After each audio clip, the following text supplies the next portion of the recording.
there comes a very specific moment in the life of a deeply sensitive person. The moment they watch someone suffer and feel absolutely no compassion anymore. No anger, no sadness, not even the slightest trace of pity. Just a strange, quiet stillness inside, where there used to be a tide of emotion. And that silence is as unsettling as it is relieving. Something has stopped. Not suddenly, not dramatically. Silently, like a light that was left to go out without anyone noticing. You wonder what happened. You, who always felt everything, sometimes too much. You, who could sense the tension in a room before anyone even opened their mouth. You, who somehow knew, without being told a thing, when someone was hurting, when someone was lying, when someone needed saving. And you always responded almost against your own will. And this is where things become truly unsettling.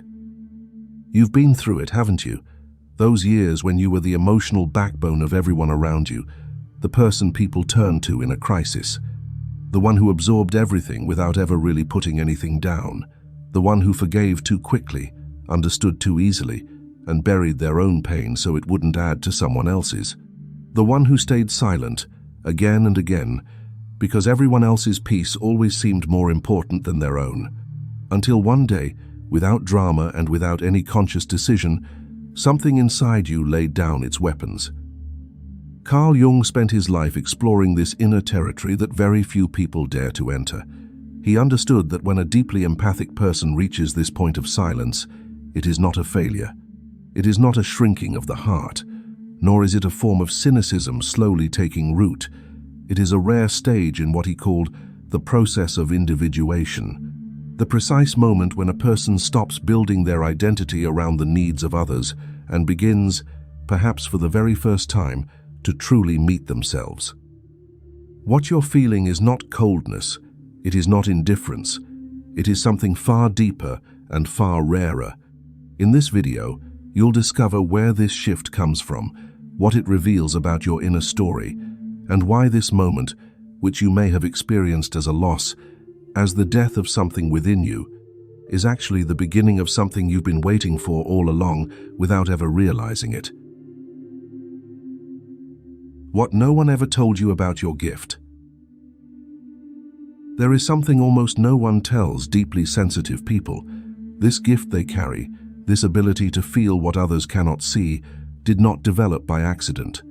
It was forged in environments where reading the emotional atmosphere was not a luxury, it was a necessity, sensing tension before it erupted, perceiving sadness behind a smile, anticipating what was about to happen in order to prepare for it, adapt to it, and avoid being caught off guard.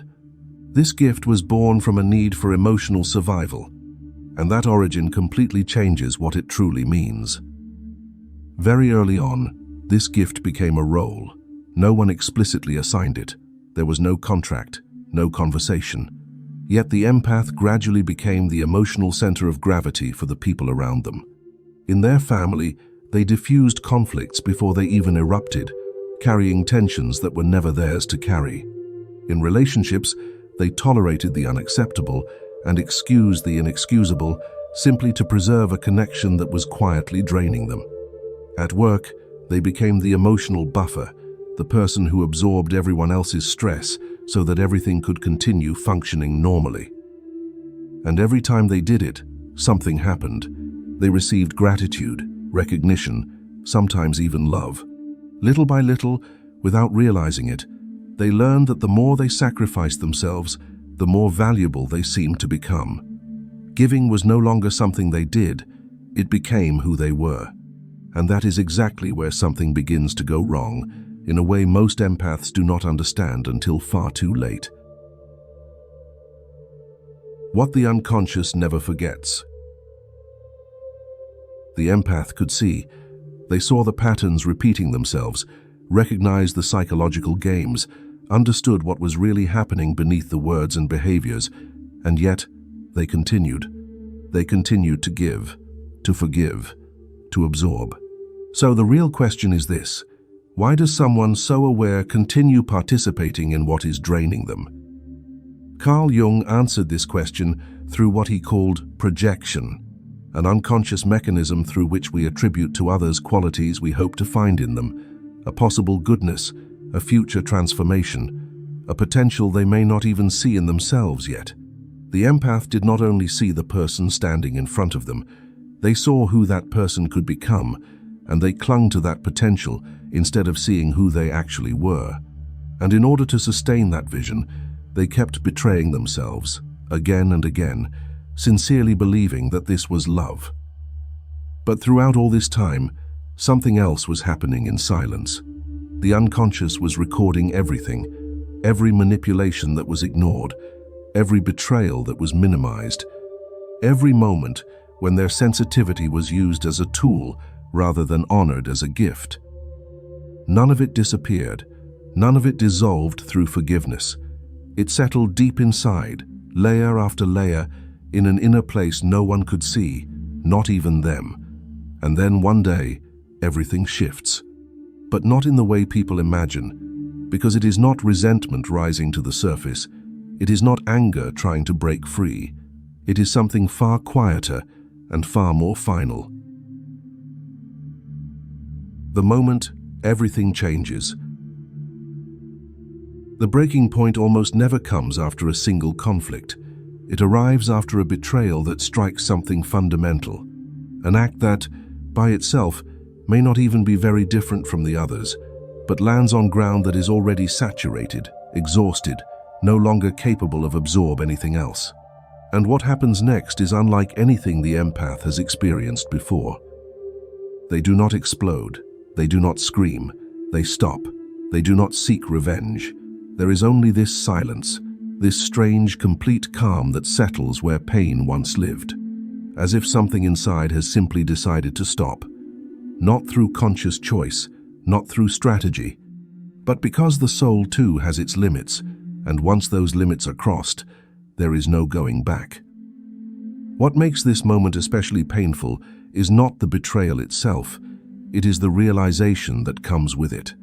That inner voice that speaks with brutal clarity. I knew. Part of me knew all along.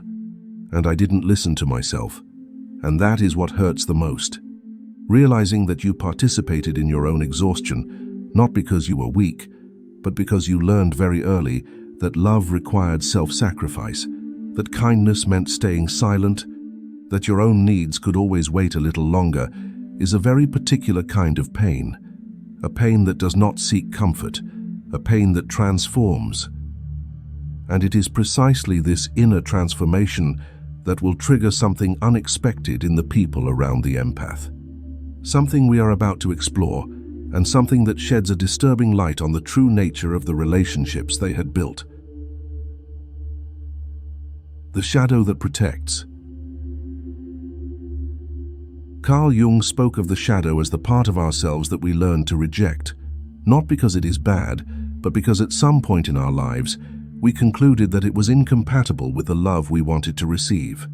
For the empath, the shadow contained very specific things: the ability to say no without explaining, the instinct to protect themselves before protecting others, that inner voice that knows when something is wrong and dares to say it out loud, everything the world had taught them to silence. For years, this part remained buried, because setting boundaries felt cruel, because choosing themselves felt selfish, because the empath had come to believe, often very early in life, and often without anyone ever saying it directly, that their value depended on their availability. So they kept dissolving themselves, believing this was their truest nature. But the shadow is not an enemy. It was never an enemy. It is the part of the self that survives when everything else has been given away. When it is finally integrated, something fundamental is reconfigured. The empath does not become hard. They do not become cold. They become whole. They stop responding mechanically to the expectations of others. They stop justifying their boundaries. They stop absorbing other people's emotional storms as though they belong to them. And it is at this precise moment that the people around them begin to react in ways that reveal far more about themselves than about the empath. Within families, tensions that had been cushioned for years suddenly rise to the surface. Conflicts erupt without a mediator. The empath is accused of having changed, of becoming distant, indifferent, selfish. In romantic relationships, behaviors that were once tolerated are tolerated no longer. Either the relationship evolves into something more honest and reciprocal, or it collapses. And when it collapses, the empath does not beg. They simply understand that what is leaving was never built on something real. At work, they carry out their responsibilities with a new sense of clarity, but refuse to carry the responsibilities of others. They are no longer the universal container for everyone's frustrations. And this transformation sets the stage for something that almost no one sees coming. A sensitivity that chooses. What happens next is perhaps the most misunderstood part of this entire transformation. Many people believe the empath has lost something, that they have hardened, that they have closed a door within themselves. But that is not what happened. They still feel. They still sense the atmosphere in a room, the things left unsaid, the intentions hidden behind polite words. They immediately recognize the dynamics that try to pull them back into their old role, the behaviors that use guilt as leverage, the relationships that only work in one direction. But they no longer engage with them. Their sensitivity has not disappeared. It has become conscious. Carl Jung might have said that they are no longer governed by their empathy. They have become its guardian. And something very particular begins to happen around them. Their presence acts like a mirror. The people who depended on the imbalance to sustain the relationship suddenly feel uncomfortable. They do not always know why. They simply sense that something has changed, that their usual grip no longer works, that the space they once occupied has closed. And they leave, often without explanation, sometimes leaving behind one final accusation. The sincere people, on the other hand, those who seek a genuine presence rather than unlimited support, feel safe around them. They sense something they cannot always put into words, a quiet strength, an empathy that sees everything but no longer loses itself. The empath's life then begins to reorganize itself at a profound level. They choose their environments with a level of care they never gave themselves before. They create spaces around them that nourish their peace instead of consuming it. Their energy, once scattered in every direction, is now focused on what truly resonates with who they are. And the love they offer, that love which has always been immense, is now given where it can genuinely take root. This inner shift is not a closing off, it is a redirection. And this is precisely where something changes for good. Not in what you do, not in what you show, but in what you perceive, almost without noticing it. What once passed straight through you without any filter no longer reaches you in the same way. Not because you have become indifferent, but because something within you no longer responds automatically. As if a distance has appeared, not between you and other people, but between you and the things you used to accept without even realizing it.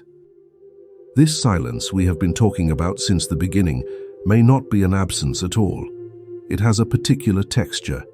It gives you more space to feel what is there without needing to change it, without needing to intervene. And within that space, certain things become easier to see. The way someone's presence either calms you or creates tension within you, what you feel immediately after an interaction, what you are still carrying long after a relationship has ended. Perhaps the question is no longer why you do not feel the way you once did. Perhaps the question is what you are beginning to perceive now that you could not see so clearly before. The things that once seemed normal and no longer do.